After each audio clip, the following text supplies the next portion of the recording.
Court, today on the show, let's talk a little bit about Far Cry. We're both very excited about having Far Cry in our lives this October.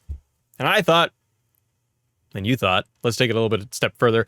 Let's look at the latest news when it comes to Far Cry, because we have a recent article coming from VG247.com speaking about ray tracing when it comes to Far Cry 6. And unfortunately, it looks like we're not going to have ray tracing for PlayStation or Xbox Series X owners. Ray tracing will only be available in Far Cry 6 on PC, and that is confirmed by Ubisoft. So we have the article here, and it goes like this. In an interview with WCCF Tech, Ubisoft 3D team lead programmer Stephanie Brenham confirmed that the game wouldn't feature ray tracing on consoles, as the developer opted instead to prioritize 4K at 60 FPS on new consoles. Ray tracing is a PC-only feature, Brenham told the site. On console, our objective has been to take advantage of new hardware capabilities, optimizing performance, targeting 4K, and achieving 60 FPS, for instance, all while ensuring new game features like our dynamic weather system are supported on all platforms. Court. PC's getting the love. Xbox isn't. PlayStation's not getting the love. We're not going to get that little ray tracing. You want those reflective puddles all up in your business? Huh? Daddy? No? Yes and no. As someone who has a TV that can support all these things and the console that supports all these things, I would love for them to be in day and date. But I have a funny feeling this could be like a Spider-Man or games that have come out on the PlayStation 5 that haven't had ray tracing at the beginning and then added it in a patch later. Yep. I would rather 60 frames per second instead of when Spider-Man came out, it was 4K 30, or if you want, and with ray tracing, or it was 4K 60 without. This is, to me, has this written all over it. I understand, like later on in the article, it mentions that there are some games, Dying Light 2, Metro Exodus, and Hitman 3, that had it right off the bat. But when I think about Hitman, you could get away with dropping a frame rate and it wouldn't be that big of a deal. Plus, True. It's not as fast-paced when you're looking at the gameplay. Dying Light 2, the game hasn't come out yet. Metro Exodus, the game had already been out and they patched it after the fact, so it's not like they're building from the ground up.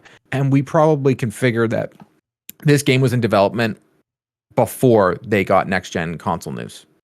Yeah, and I with you. I think that it can be patched in down the road, like we saw with Spider-Man.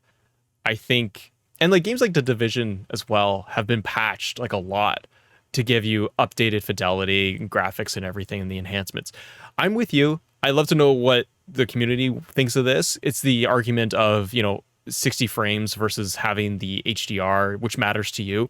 I flip-flop, and I think it just comes down to depending on the game and the experience. I think something that is primarily a first-person shooter that is a gorgeous landscape of Far Cry, I want the frames.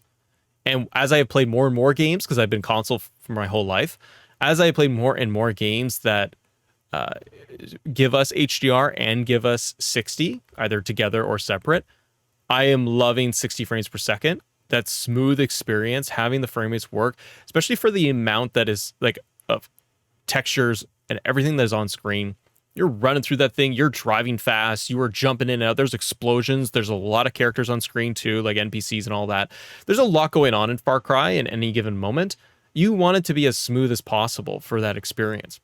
Being able to have those reflections and that extra little bit of lighting bouncing off the bushes and the trees and the puddles on the ground, it's beautiful.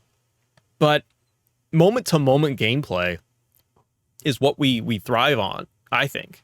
And I think it matters a lot more, but I do think it would be patched down the road. I really wouldn't be too worried about it. But the other thing that's interesting in that article too, when it comes to Far Cry, that I didn't think about was the dynamic weather piece. Where they wrote in the article where Stephanie said that they want to be able to focus in on 40, 60 frames, which for all intents and purposes, it's probably, until we get our hands on it, it's going to be locked 60, 4K 60, which great. And then to be able to have dynamic weather, that's cool. When I look at Forza Horizon that does dynamic weather, it's amazing in the game. It's beautiful driving around with that, to be able to have rain and sunshine and all of that, all the different feelings of the weather coming in. Throw on your headphones, and like we talked about in the other episode, add in the fact that you're going to have things like Dolby Vision, Dolby Atmos floating around in your brain to be able to add all of that. So having the audio experience plus having dynamic weather where you got like raindrops coming down behind you and you're shooting, it's gonna be pretty cool. Yeah, and it with everything that's going on in the COVID world, we shouldn't get up in arms about them not being able to put a certain thing in a game, given the constraints of making a game currently right now. It's either they wait to put ray tracing in, which you probably won't even notice half the time unless you're wanting to take screenshots, or we get the game on time. So it's one of those, hey, it sucks, but does it really? Like, it's just something that people like to complain about. We're probably not going to notice it. And when they have like the Game of the Year edition out, or like, 4 months down the road and they patch it in, everybody will put out some nice screenshots of puddles, and it is what it is. But I would love to hear what the community thinks about it. So let us know in the comments. Does this even move the needle for you? Does it even matter? Let us know. See ya.